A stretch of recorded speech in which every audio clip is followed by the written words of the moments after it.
ಗುರುಚರಣದಲ್ಲಿ ಪ್ರಣಾಮಗಳು.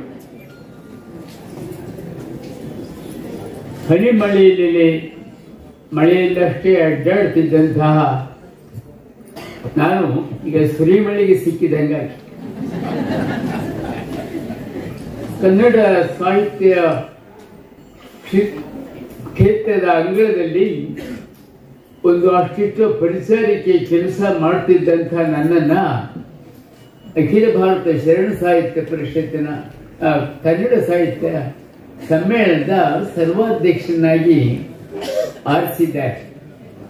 ಆ ಆರಿಸಿದ ಸುದ್ದಿ ಪ್ರಕಟವಾದ ಕೂಡಲೇ ನಾಡಿನ ನಾನಾ ಭಾಗದಿಂದ ಅಭಿಮಾನಿಗಳು ಕಳಿಸ್ತಿರ್ತಕ್ಕಂಥ ಶುಭಾಶಯಗಳ ಸುರಿಮಳೆ ಅಲ್ಲಿ ನಾನು ಬೈದು ಹೋಗಿದ್ದೇನೆ.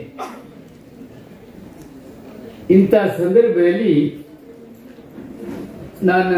ನಮ್ಮ ಮೈಸೂರಿನ ಬಂಧುಗಳು ಪರಮ ಪೂಜ್ಯ ಸ್ವಾಮೀಜಿಯವರ ಸಾನ್ನಿಧ್ಯದಲ್ಲಿ ಅಭಿನಂದಿಸಲಿಕ್ಕೆ ಕರೆದಿದ್ದಾರೆ. ಮತಿಮಂದನಾಗಿ ನನಗೆ ತುಂಬಾ ವ್ಯತ್ಯಾಸ, ನನ್ನ ಸಾಧನ ನಿತ್ಯ ಹೋಗ್ಬಿಟ್ಟು ಈಗ ನಾನು ಮಾತಾಡಿ ನನಗೆ ಕೇಳಿಸ್ತಾ ಇದೆ. ಮತಿಮಂದನಾಗಿ ಗತಿಯೇ ಕಾಣದೆ ಇರುವ ಹುಟ್ಟುಗೂಡನ ಕೈಯ ಕೋಲು ಕೊಟ್ಟು ನಡೆಸುವಂತೆ ಅಂತ ಬಸವಣ್ಣವರು ಒಂದು ಮಾತು ಹೇಳಿದ್ದಾರೆ. ಹಾಗೆ ನಾನು ಕೂಡ ಎತ್ತಿದವರ ಕೈಕೂಸಾಗಿ ಕರೆದ ಕಡೆಯೆಲ್ಲ ಹೋಗಿ ಬರ್ತಾ ಇದ್ದೆ. ನಾನಾ ಭಾಗದ ಅಭಿಮಾನಿಗಳು ಈಗ ನನ್ನನ್ನು ಈಗ ನಾನಾ ಕಡೆ ಕರೆದು ನಾನು ಹೋಗಿ ಬಂದಿದ್ದೆ. ಅದರಲ್ಲೂ ನಾನು ಕಳೆದ 70 ವರ್ಷಗಳಿಂದ ಸಂಪರ್ಕ ಇಟ್ಟುಕೊಂಡಿರುವಂತಹ ಸುತ್ತೂರು ಕ್ಷೇತ್ರದ ಪೂಜ್ಯ ಶಿವರಾತ್ರೀಶ್ವರ ದೇಶಿಕೇಂದ್ರ ಮಹಾಸ್ವಾಮೀಜಿಯವರ ಸೂಚನೆಯನ್ನು ಮೀರುವಷ್ಟು ಧೈರ್ಯ ನನಗೆ ಬರದೆ ನಾನಿಲ್ಲಿ ಬಂದಿದ್ದೆ. ಬಹುಶಃ ಮೈಸೂರಿಗೆ ಬಂದು ಹೋಗಿರೋರಲ್ಲಿ ನನ್ನಷ್ಟು ಹಳಬ ಯಾರು ಇಲ್ಲ ಅಂತ ಕಾಣಿಸ್ತದೆ. ಹಾಗೆ ಪೂಜ್ಯರು ಮತ್ತು ಇಲ್ಲಿನ ಬಂಧುಗಳು ಅನೇಕ ಸಂದರ್ಭದಲ್ಲಿ ನನಗೆ ಸನ್ಮಾನ ಅಭಿನಂದನೆ ನೀಡಿದ್ದಾರೆ. ಇದೇನು ಹೊಸದಲ್ಲ.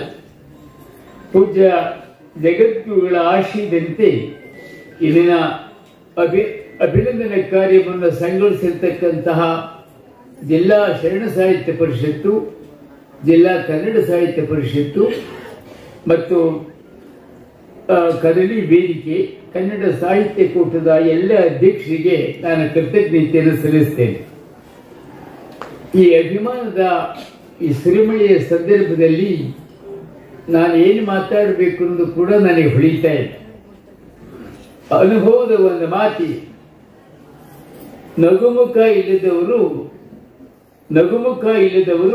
ವೈದ್ಯರಾಗಬಾರದು, ನಗುಮುಖ ಇಲ್ಲದವರು ಶಿಕ್ಷಕರಾಗಬಾರದು, ನಗುಮುಖ ಇಲ್ಲದವರು ಧರ್ಮಗುರುಗಳಾಗಬಾರದು, ನಗುಮುಖ ಇಲ್ಲದವರು ಸಚಿವರಾಗಬಾರದು ಅಂತ ಇಂಥವು ಬಹಳ ಇದೆ. ಹಾಗೆ ನನ್ನಂತ ಸೋತವರು ಮಾತಾಡಬಾರದು. ಆದರೂ ನಮ್ಮ ಮೈಸೂರಿನ ಬಂಧುಗಳು ನನ್ನ ಬಗೆಗೆ ತೋರಿರತಕ್ಕಂಥ ಪ್ರೀತ್ಯಾದರಗಳಿಗೆ ಕೃತಜ್ಞತೆ ಅರ್ಪಿಸಲಿಕ್ಕಾಗಿ ನಾನು ಇಲ್ಲಿ ನಿಂತಿದ್ದೇನೆ ಅಷ್ಟೇ. ಈ ಅಭಿನಂದನಾ ಕಾರ್ಯಕ್ರಮ ನನ್ನ ಬಗೆಗೆ ಮೊದಲಿನಿಂದಲೂ ಅಪಾರವಾದಂತಹ ಕಾರುಣ್ಯ ತೋರಿಸ್ತಾ ಇರತಕ್ಕಂಥ ಪರಮ ಪೂಜ್ಯ ಶಿವರಾತ್ರಿ ದೇಶಿಕೇಂದ್ರ ಮಹಾಸ್ವಾಮಿಗಳವರು ಅವರ ದಿವ್ಯ ಸಾನ್ನಿಧ್ಯದಲ್ಲೇ ನಡೀತಾ ಇರುವುದು ಸಹಜವಾಗಿ ನನಗೆ ಸಂತೋಷ ಉಂಟು ಮಾಡಿತು. ನನ್ನನ್ನು ಅಭಿನಂದಿಸಿ ಮಾತನಾಡಿದಂಥ ಕೃಷ್ಣೇಗೌಡರು ನನ್ನ ಮತ್ತು ನನ್ನ ಸೋದರ ಗೌರು ಪರಮೇಶ್ವರಪ್ಪನವರಿಗೆ ತುಂಬಾ ಆತ್ಮೀಯ. ಇಂದಂತೂ ಅವರು ಇತ್ತೀಚೆಗಷ್ಟೇ ನನ್ನ ಬಗ್ಗೆ ಒಂದು ಸ್ವಾರಸ್ಯದ ಲೇಖನ ಬರೆದಿದ್ದಾರೆ. ಅದು ಓದಬಹುದಾದ್ದರಿಂದ ನನಗೆ ಗೊತ್ತು. ಈಗ ಅವರು ನನ್ನ ಬಗ್ಗೆ ಬಹಳ ನನ್ನಲ್ಲಿ ಇಲ್ಲದ ಗುಣಗಳನ್ನೆಲ್ಲ ನನ್ನ ಮೇಲೆ ಆರೋಪಿಸಿ ಮಾತಾಡಿರಬಹುದು. ಯಾಕೆ ನೀವೇನು ಕೇಳಲಿಲ್ಲ, ನೀವು ಮಾತಾಡಿ. ನಾನು ಕಂಡಂತಹ ಓರ್ವ ಪ್ರತಿಭಾನ್ವಿತ ವಾಗ್ಮಿ ಮತ್ತು ಲೇಖಕ ಪ್ರೊಫೆಸರ್ ಕೃಷ್ಣೇಗೌಡರು ನಾಡಿಗೆಲ್ಲ ಪರಿಚಿತ. ನನ್ನ ಹಳ್ಳಿಯ ತಾಯಿಯ ಒಂದು ಮಾತಿ, ಬೀಸುವಾಗ ಹಾಡ್ತಾ ಇದ್ದೇನೆ ಮಾತನ್ನ. ಅಕ್ಕಯ್ಯ ಸರಸ್ವತಿ ಶಾಲೆಗೆ ಹೋಗ್ಯಾಳ, ಶಾಲೆಯಲ್ಲಿ ಅಕ್ಕರವ ಕಲಿತಾಳ, ಶಾಲೆಯಲ್ಲಿ ಅಕ್ಕರವ ಕಲಿತಾಳ, ಕಂದೈನ ನಾಲಿಗೆ ಮೇಲೆ ಬರೆದಾಳ ಅಂತ. ವಿದ್ಯಾದೇವತೆ ಎನ್ನುವಂತಹ ಸರಸ್ವತಿಯನ್ನೇ ಶಾಲೆಗೆ ಕಳಿಸುವುದು ನಮ್ಮ ಗ್ರಾಮೀಣದಲ್ಲಿ ಮಾತ್ರ ಸಾಧ್ಯ. ಆಕೆ ಶಾಲೆಗೆ ಹೋಗಿ ಮೊದಲು ಅಕ್ಷರ ಕಲಿತು ತನ್ನ ಕಂದೈನ ನಾಲಿಗೆ ಮೇಲೆ ಬರೀತಾಳೆ. ಬಹುಶಃ ಆ ಸರಸ್ವತಿ ನಾಲಿಗೆ ಮೇಲೆ, ಕೃಷ್ಣೇಗೌಡರ ನಾಲಿಗೆ ಮೇಲೆ ಬಂದಿದ್ದಾಳೆ ಅಂತಲೇ ಅವರ ಬಾಯಲ್ಲಿ ಕನ್ನಡದ ನುಡಿ ಸಡಗರ ಪಡ್ತಾ ಇದೆ.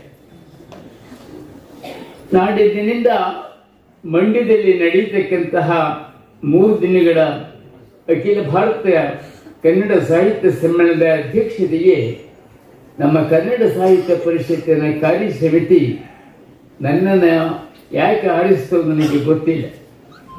ಆತ್ಮಜ್ಞಾನಿ ಅಲ್ಲಮ ಪ್ರಭುವಿನ ಒಂದು ಮಾತಿ, ಮಾನವರಿಗೆ ಮರ್ತ್ಯಲೋಕ, ದೇವರಿಗೆ ದೇವಲೋಕ, ಗುಹೇಶ್ವರನಲ್ಲ ಹಿಂಗೆ ಯಾವ ಲೋಕವೂ ಇಲ್ಲ ಅಂತ ಅಲ್ಲಮ ಪ್ರಭು. ಹಾಗೆ ನನಗೂ ಕೂಡ ನಾಡಿನ ಅಭಿಮಾನಿಗಳ ಪ್ರೀತಿ ವಿಶ್ವಾಸಗಳಲ್ಲಿ ನನ್ನಲ್ಲೂ ಬೇರೆ ಏನೂ ಇಲ್ಲ. ನನ್ನ ಸೋದರ ಪರಮೇಶ್ವರಪ್ಪ ಇದ್ದಾಗ ಪ್ರತಿ ವರ್ಷ ದೀಪಾವಳಿಯಲ್ಲಿ ಶುಭಾಶಯ ಪತ್ರ ಕಳಿಸ್ತಾ ಇದ್ದ ಬಂಧು ಮಿತ್ರರಿಗೆ. ಆ ಒಂದು ಶುಭಾಶಯ ಪತ್ರದಲ್ಲಿ 2 ದೀಪಾವಳಿಗೆ ಬಂದಂತಹ ಶುಭಾಶಯ ಪತ್ರಗಳಲ್ಲಿ ಇದ್ದಂತ ಮಾತುಗಳು ಹೀಗಿದ್ದಾವೆ. ಅದು ಒಂದು ವಿಶ್ವಕವಿ ರವೀಂದ್ರನಾಥ್ ಠಾಕೂರ್ ಅವರ ಒಂದು ಕವನ. ಅದರಲ್ಲಿ ನನ್ನಲ್ಲಿ ಕೊಡಲು ಏನೂ ಇಲ್ಲ, ಒಡವೆ ವಸ್ತುಗಳಿಲ್ಲ, ಬೆಳ್ಳಿ ಬಂಗಾರವಿಲ್ಲ, ಆದರೂ ನಿಮಗೊಂದು ಕೊಡುಗೆ ಕೊಡಬಯಸುತ್ತೇನೆ. ನೀವು ಅದನ್ನು ಕೊಂಡು ತರುವಂತಿಲ್ಲ, ತಂದು ಮಾರುವಂತಿಲ್ಲ. ನನ್ನ ಕೊಡುಗೆ ಎಂದರೆ ಕೇವಲ ಪರಿಶುದ್ಧ ಸ್ನೇಹ ಅಂತ ರವೀಂದ್ರನಾಥ್ ಠಾಗೂರ್. ಆತ್ಮೀಯ ಸ್ವಾಗತ. ನಾನು ಎಂದೆಂದಿಗೂ ನಿಮ್ಮೊಡನಿರುವ ಪ್ರೀತಿ ವಿಶ್ವಾಸ ಎಂದಿದೆ. ರವೀಂದ್ರನಾಥರ ಈ ಕವನದ ಸಾಲುಗಳಿಗೆ ನಾನು ಸಹಿ ಹಾಕಿದೆ. ಹಾಗೆಯೇ ನಮ್ಮ ಸೋದರ ಕಳಿಸಿದಂಥ ಇನ್ನೊಂದು ದೀಪಾವಳಿ ಶುಭಾಶಯ ಪತ್ರದಲ್ಲಿ ಹಿರಿಯರೊಬ್ಬರು ಒಬ್ಬ ಸಾಧಕನನ್ನ ಕುರಿತು ಹೇಳ್ತಾರೆ ಮಾತನ್ನ. ಅವನು ಜನರ ವಿಶ್ವಾಸವನ್ನು ಗಳಿಸಲು ಮೋಡಿಯನ್ನೇನೂ ಮಾಡಲಿಲ್ಲ. ತನ್ನ ಪ್ರಯತ್ನಗಳಲ್ಲಿ ಸೋತಾಗ ಕುಗ್ಗಲಿಲ್ಲ, ಗೆದ್ದಾಗ ಹಿಗ್ಗಲಿಲ್ಲ. ತನ್ನ ಮೇಲೆ ಬಂದಂತಹ ಒತ್ತಡಗಳನ್ನ ತಾನೇ ಹೊತ್ತನಲ್ಲದೆ ಇನ್ನೊಬ್ಬರ ಮೇಲೆ ಹೇಳಲಿಲ್ಲ.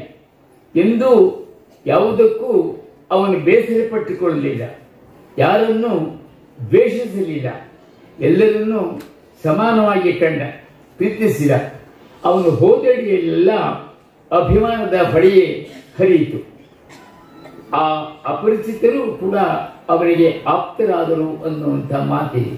ಬಹುಶಃ ಈ 2 ನುಡಿಗಳನ್ನು ಹಿಡಿದು ನನ್ನ ಬದುಕನ್ನು ನಾನು ನಡೆಸಿಕೊಂಡು ಬಂದಿದ್ದೇನೆ ಅಂತ ಹೇಳಿ ನಾನು ಹೇಳಲಿಕ್ಕೆ ಸಂತೋಷ ಪಡ್ತೇನೆ. ನನಗೆ ಅತ್ಯಂತ ಉನ್ನತವಾದಂತಹ ರಾಷ್ಟ್ರೀಯ ಬಸವ ಪುರಸ್ಕಾರನ ಕರ್ನಾಟಕ ಸರ್ಕಾರ ನೀಡಿದೆ. ಕರ್ನಾಟಕ ಜಾನಪದ ವಿಶ್ವವಿದ್ಯಾಲಯ ಗೌರವ ಡಾಕ್ಟರೇಟ್ ಪದವಿ ನೀಡಿದೆ. ಕನ್ನಡ ವಿಶ್ವವಿದ್ಯಾನಿಲಯ ನಾಡೋಜ ಗೌರವವನ್ನು ನೀಡಿದೆ. ಮತ್ತೆ ರೆಡ್ ಕ್ರಾಸಿನ ಸೇವೆಗಾಗಿ ಸಿಲ್ವರ್ ಎಲಿಫೆಂಟ್ ಅಂತ ಒಂದು ಉನ್ನತ ಪ್ರಶಸ್ತಿಯನ್ನು ರಾಷ್ಟ್ರಪತಿಗಳು ಕೊಟ್ಟಿದ್ದಾರೆ. ಆದರೆ ಕನ್ನಡ ಸಾಹಿತ್ಯ ಪರಿಷತ್ತು ಅಖಿಲ ಭಾರತ ಈ ಸಮ್ಮೇಳನ ಸಂದರ್ಭದಲ್ಲಿ ಈ ಅಧ್ಯಕ್ಷತೆ ಗೌರವ ನೀಡತಕ್ಕಂಥ ಸಂದರ್ಭದಲ್ಲಿ ನಾನು ನಿಜಕ್ಕೂ ಬೆರಗಾಗಿದ್ದೇನೆ. ಒಂದು ಸಣ್ಣ ಹಳ್ಳಿಯಲ್ಲಿ ಹುಟ್ಟಿ ಹರಿದ ಚಾಪೆಯ ಮೇಲೆ ಹರಿದ ಕಂಬಳಿ ಹೊದ್ದು ಮಲಗುತ್ತಿದ್ದ ಅರೆಹೊಟ್ಟೆಯ ಅರಮನೆಯಲ್ಲಿದ್ದಂತಹ ಉನ್ನತ ಶಿಕ್ಷಣ ಪಡೆಯುವ ಅವಕಾಶದಿಂದ ವಂಚಿತನಾದಂತಹ ಒಬ್ಬ ಸಾಮಾನ್ಯ ವ್ಯಕ್ತಿ ಇಂತಹ ಉನ್ನತ ಸ್ಥಾನಮಾನಗಳನ್ನು ಪಡೆದಿದ್ದೇ ಒಂದು ಸೋಜಿಗ. ಇಂದು ಇದು ಹೇಗೆ ಸಾಧ್ಯವಾಯಿತು ಅಂತ ಹೇಳಲಿಕ್ಕೂ ಆಗದ ಕೇಳಲಿಕ್ಕೂ ಆಗದಂತಹ ಅವಸ್ಥೆ ನನ್ನದು. ಆದರೂ ಒದಗಿ ಬರುವ ನಮ್ಮ ತಂದೆ ತಾಯಿ ಒಂದು ಮಾತು ಹೇಳ್ತಾ ಇದ್ರು, ಒದಗಿ ಬರುವ ಅವಕಾಶಗಳನ್ನ ನಿಷ್ಠೆಯಿಂದ ನಿರ್ವಹಿಸಬೇಕು ಅಂತ. ಆ ತಂದೆ ತಾಯಿಯ ಮಾತನ್ನ ನಾನು ಕಾಪಾಡಿಕೊಂಡು ಬಂದಿದ್ದೇನೆ. ನಾನು ಹಿಂದೊಮ್ಮೆ ಹೇಳಿದಂತೆ ಬಸವಣ್ಣವರ ವಚನದಂತೆ ತೆರೆಗೆಲ್ಲಕ್ಕೆ ಶರೀರ ಗೂಡು ಹೋಗದ ಮುನ್ನ, ಹಲ್ಲು ಹೋಗಿ ಬೆನ್ನು ಬಾಗಿ ಅನ್ಯರಿಗೆ ಹಂಗಾಗದ ಮುನ್ನ ನಾನು ಒಂದಿಷ್ಟು ಸಾಹಿತ್ಯ ಮತ್ತು ಸಂಸ್ಕೃತಿ ಕ್ಷೇತ್ರದ ಸೇವೆ ಸಲ್ಲಿಸಲಿಕ್ಕೆ ಸಾಧ್ಯವಾಗಿದೆ. ನಾವು ತೀರಿಸಲಾಗದ ಒಂದು ಸಾಲವೆಂದರೆ ಕಾಲ ಅಂತ ಒಂದು ಚೀನಿ ಗಾದೆ. ನಾನು ಅದನ್ನು ಗಮನದಲ್ಲಿಟ್ಟುಕೊಂಡು ಒಂದು ನಿಮಿಷವನ್ನು ವ್ಯರ್ಥ ಮಾಡದೆ ಅದನ್ನು ಬಳಸಿ ನಾನು ಕೆಲಸ ಮಾಡಿದ್ದೇನೆ. ನಿಘಂಟಿನಲ್ಲಿ ಅದೃಷ್ಟ ಅಂತ ಒಂದು ಮಾತಿ. ಅದೃಷ್ಟ ಅನ್ನೋ ಶಬ್ದಕ್ಕೆ ನಿಘಂಟುಕಾರರು ಜನ್ಮಾಂತರದ ಒಳ್ಳೆಯ ಅಥವಾ ಕೆಟ್ಟ ಫಲ, ಹಣೆ ಬರಹ, ಸುದೈವ ಮತ್ತೆ ಭಾಗ್ಯ ವಿಶೇಷ ಇಂಥ ಅರ್ಥಗಳನ್ನು ಅವರು ಕೊಟ್ಟಿದ್ದಾರೆ. ಏಳು ಅರ್ಥಗಳು ಕೊಟ್ಟಿದ್ದಾರೆ. ಅವ್ರು ಹೇಳೋ ಇನ್ನು ಕೊನೆ 2 ಅರ್ಥಗಳಂದ್ರೆ ಕಾಣದ, ಗೋಚರಿಸಲಾಗದ ಅಂತ ಅರ್ಥಗಳಿ. ಆ ಮೊದಲು ಹೇಳಿದಂತ ಸುದೈವ, ಭಾಗ್ಯ ವಿಶೇಷ, ಹಣೆ ಬರಹ, ವಿಧಿಲಿಖಿತ ಈ ಅರ್ಥಗಳು ನನಗಿನ್ನೂ ಅರ್ಥವಾಗಿಲ್ಲ. ಅದರ ಕೊನೆ 2 ಕಾಣದ, ಗೋಚರಿಸಿದ ಅನ್ನೋದು ನನಗೆ ಅರ್ಥ ಆಗಿದೆ. ನಮ್ಮ ಬದುಕಿನಲ್ಲಿ ಅಂತಹ ಕಾಣದ, ಗೋಚರಿಸಿದ ಅನೇಕ ಶಕ್ತಿಗಳು ಕೆಲಸ ಮಾಡ್ತಾರೆ. ಸಾಮಾನ್ಯವಾಗಿ ಅದೃಷ್ಟ ಇದ್ದವನನ್ನ ಅದೃಷ್ಟಶಾಲಿ, ಅದೃಷ್ಟವಂತ ಅಂತ ಕರೀತಾರೆ. ಅಪಘಾತದಿಂದ ಪಾರಾಗಿ ಬಂದಾಗ ಅದೃಷ್ಟವಂತ ಅಂತಾರೆ. ಹಾಗೆಯೇ ಡೊನೇಷನ್ ಇಲ್ಲದೆ ಕಾಲೇಜಿನಲ್ಲಿ ಸೀಟ್ ಸಿಕ್ಕಾಗ ಅದೃಷ್ಟ ಅಂತಾರೆ. ಚುನಾವಣೆಯಲ್ಲಿ ಗೆದ್ದು ಬಂದಾಗ ಅದೃಷ್ಟ ಅಂತಾರೆ.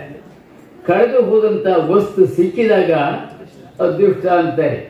ಲಾಟ್ರಿಯಲ್ಲಿ ಬಹುಮಾನ ಬಂದಾಗ ಅದೃಷ್ಟ ಅಂತಾರೆ. ಅನುಕೂಲಸ್ಥರ ಮನೆ ಹೆಣ್ಣು ದೊರೆತಾಗ ಅದೃಷ್ಟ ಅಂತಾರೆ. ಪರೀಕ್ಷೆಯಲ್ಲಿ ಅನಿರೀಕ್ಷಿತವಾಗಿ ಪಾಸ್ ಆದಾಗ ಅದೃಷ್ಟ ಅಂತಾರೆ.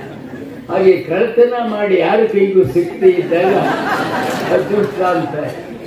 ಜೂಜಿನಲ್ಲಿ ಗೆದ್ದಾಗ ಅದೃಷ್ಟ ಅಂತಾರೆ. ಹೊಲಗದ್ದೆಯಲ್ಲಿ ಸಮೃದ್ಧವಾಗಿ ಬೆಳೆ ಬಂದಾಗ ಅದೃಷ್ಟ ಅಂತಾರೆ. ವರ್ಗಾವಣೆಯಲ್ಲಿ ತಾವು ಕೇಳಿದಂತ ಸ್ಥಳ ಸಿಕ್ಕಾಗ ಅದೃಷ್ಟ ಅಂತಾರೆ. ಬಹಳ ಕಾಲದ ನಂತರ ಮಕ್ಕಳಾದಾಗ ಅದೃಷ್ಟ ಅಂತಾರೆ. ಇನ್ನು ಕೋರ್ಟ್ನಲ್ಲಿ ಕೇಸ್ ಗೆದ್ದಾಗ ಅದೃಷ್ಟ ಅಂತಾರೆ. ಭ್ರಷ್ಟಾಚಾರದ ಆರೋಪದಿಂದ ಮುಕ್ತವಾದಾಗ ಅದೃಷ್ಟ ಅಂತಾರೆ. ಸಂಚಾರ ನಿಯಮ ಉಲ್ಲಂಘಿಸಿ ಪೊಲೀಸರ ಕೈಗೆ ಸಿಕ್ಕದೇ ಇದ್ದಾಗ ಅದೃಷ್ಟ ಅಂತಾರೆ. ಹಾಗೆ ಇಂತಹ ಸಂದರ್ಭಗಳಲ್ಲಿ ಅದೃಷ್ಟ, ಅದೃಷ್ಟಶಾಲಿ ಅನ್ನುವಂತಹ ಮಾತನ್ನ ನಾವು ಸಾಮಾನ್ಯವಾಗಿ ಬಳಸ್ತೇವೆ. ಆದರೆ ಈ ಯಾವ ಸಂದರ್ಭಕ್ಕೂ ಸಲ್ಲದೇ ಇರುವಂತಹ ನಾನು ಒಬ್ಬ ಅದೃಷ್ಟಶಾಲಿ. ನನ್ನಂತಹ ಒಂದು ಸಾಮಾನ್ಯ ಹಳ್ಳಿಯ ವ್ಯಕ್ತಿ ಕನ್ನಡದ ಸಾರ್ವಭೌಮ ಸಂಸ್ಥೆಯಾದ ಕನ್ನಡ ಸಾಹಿತ್ಯ ಪರಿಷತ್ತಿನ ಅಖಿಲ ಭಾರತ ಸಮ್ಮೇಳನದ ಸರ್ವಾಧ್ಯಕ್ಷನಾಗ್ತಾನೆ ಅಂದ್ರೆ ಅದು ಒಂದು ಅದೃಷ್ಟ ಅಂತ ಭಾವಿಸಿದೆ. ಏನಿರಲಿ, ನಾನು ಹೆಚ್ಚು ಮಾತಾಡ್ಲಿಕ್ಕೆ ಹೋಗಲ್ಲ. ಸಮ್ಮೇಳನ ಆದ್ಮೇಲೆ ಬರ್ತೀನಿ, ನೀವು ಕರೀದಿದ್ರು ಬಂದು ನಿಮ್ಮನ್ನೆಲ್ಲ ನೋಡ್ತೇನೆ. ನನ್ನನ್ನು ಬೇಗ ಬಿಟ್ಕೊಟ್ಟಷ್ಟು ಎಲ್ಲರಿಗೂ ನಾನು ಋಣಿಯಾಗಿರ್ತೀನಿ. ನಮಸ್ಕಾರ. ನಮ್ಮ ಈ ಅಭಿನಂದನೆ ಕಾರ್ಯವನ್ನು ಸಂಘಟಿಸಿರುವಂತಹ ನನ್ನೆಲ್ಲ ಮಿತ್ರರನ್ನ ಅಭಿನಯಿಸ್ತೇನೆ. ಈ ಸಂದರ್ಭದಲ್ಲಿ ಶರಣ ದರ್ಶನ ಒಂದು ಕೃತಿ ತಂದಿದ್ದು ಕೂಡ ಶರಣ ಸಾಹಿತ್ಯ ಪರಿಷತ್ತಿನ ಇದಕ್ಕೊಂದು ಘನತೆಗೆ ಒಂದು ಗೌರವ ತಂದುಕೊಟ್ಟಿದೆ ಅಂತ ನಾನು ಭಾವಿಸ್ತೇನೆ. ಅವರೆಲ್ಲರೂ ನಾನು ಅಭಿನಯಿಸ್ತೇನೆ. ಶರಣ